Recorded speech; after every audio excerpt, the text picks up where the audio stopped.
Welcome back, everybody, to another episode of the GC Informer. I am Snowy, otherwise known as Count Fracula. I'm doing an audio episode today for two reasons. One, I'm tired. Two, I have a new mixer which I would like to try out. This seems like the perfect opportunity to do so. So here we go. Mike Bithell, a very prolific developer who's made such games as Thomas Was Alone, Volume, and his most recent game was called Subsurface Circular, has announced his next game, which is not a sequel but a follow-up to Subsurface Circular called Quarantine Circular. The game will be nice and cheap again, much like its predecessor, costing £5, about $7, completed in just a few hours, and again, like its predecessor, it will be a science fiction text adventure style game, which is good because by all accounts Subsurface Circular is very good. I've not played through it all yet, but it's got the right theme for me. It's a really interesting little thing, and this looks to be very much continuing that theme with visual elements sort of helping the text-based story in what looks like a very nice little way.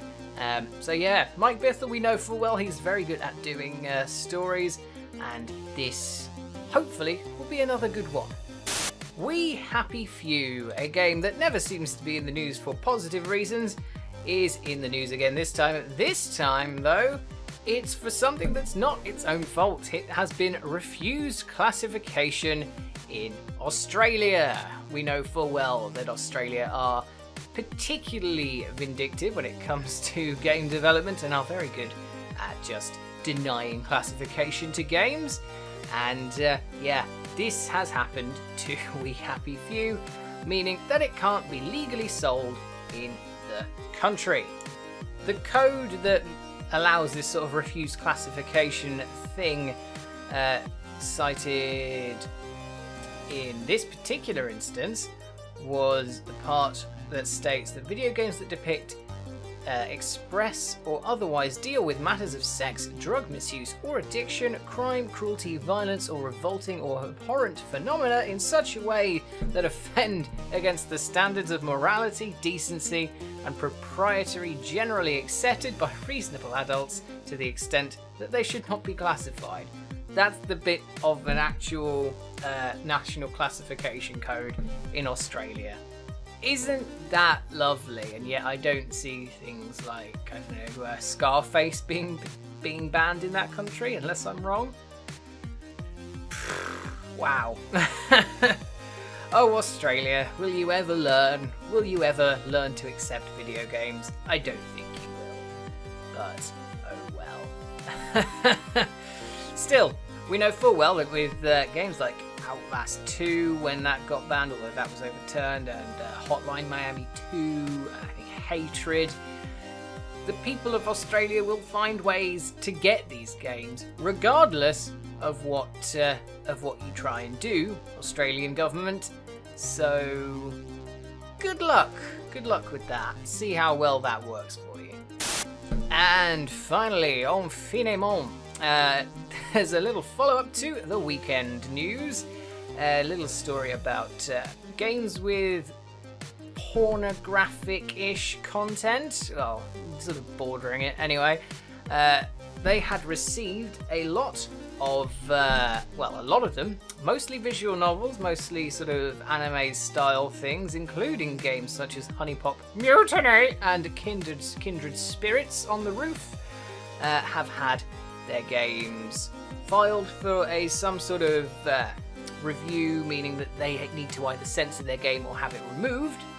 Most of these, in fact, I think basically all of them, have had their warnings retracted because Valve have apparently retracted pretty much all these warnings and is now subjecting a lot of the games to what they're calling a re-review. However, what I actually suspect is happening is they are responding to the backlash that they received from members of the public, our community included, that just, this is idiotic and it doesn't really make a lot of sense because there's a lot of games that have sex and pornographic-ish content in it, and a lot of those didn't get flagged, but because these are sort of visual novels with a slightly lewd element to them, they did get flagged. I don't know. It's all a very horrible little thing, and I think this is a response to the public backlash for that. There's a few people I follow on Twitter, especially, who are very, very angry about the fact. And I don't blame them. You know, I've played the odd visual novel myself. I can certainly see the appeal to some people.